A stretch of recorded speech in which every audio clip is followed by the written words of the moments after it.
अस्सलाम वालेकुम वरहमतुल्लाह। उम्मीद छ तुम सारी ठीक पे असल पे अल्हम्दुलिल्लाह बिल्कुल ठीक।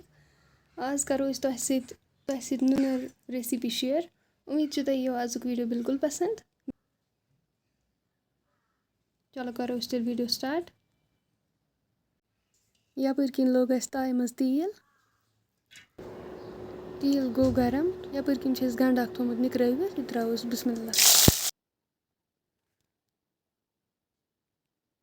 गंड करोन फ्राई असल पे।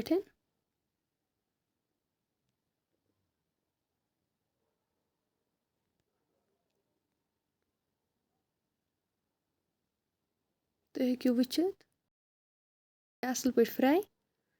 यपर किन थोमुस नुनर असल पे चरित छलित।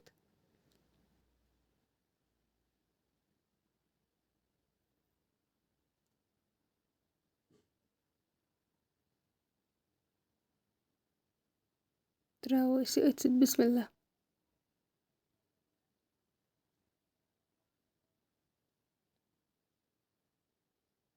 मिलावन असल पे। नुनर तरोन असल पे फ्राई।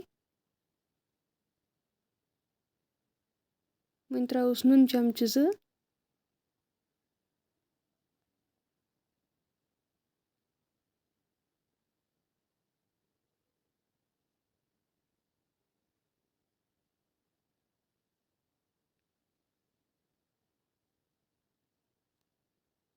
अम पत त्रोस लिद्र चमच 1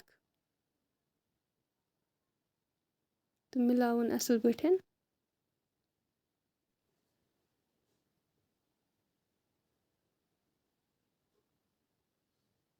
लिद्र मिलो अत असल पे। वन त्रोस मरचरंगन चमच 2 यम ते मिलाव असल पे। रुन फुल 2-3 थमित नुक नुक करित यम ते त्रोस। दालचीन तो बुड़ ٲल, सब्ज ٲल तो रोंग 2-4,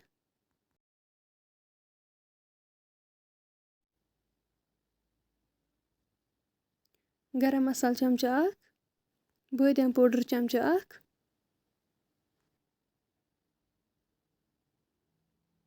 वो मिलावक असल पे सारी मसाल।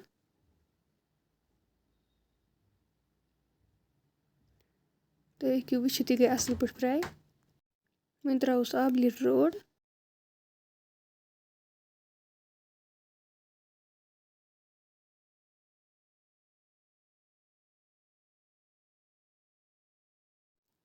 वन त्रोस मेथ।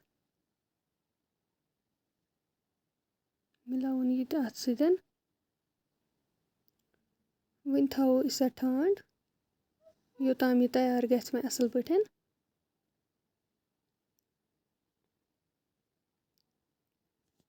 तुलो वो ठंड। तुम हेकु वुचित यह असल पे गमस तैयार।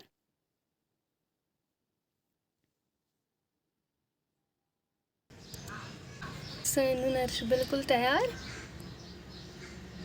अगर तुम सोन मे आज वीडियो पसंद आमुत वीडियो करो लाइक शेयर सन चैनल ते करो सब्सक्राइब। कमेंट सेक्शनस मज दीजो पन फीडबैक। इंशाल्लाह मिलो नेक्स्ट वीडियोस मज। तब तक के लिए अल्लाह हाफिज़।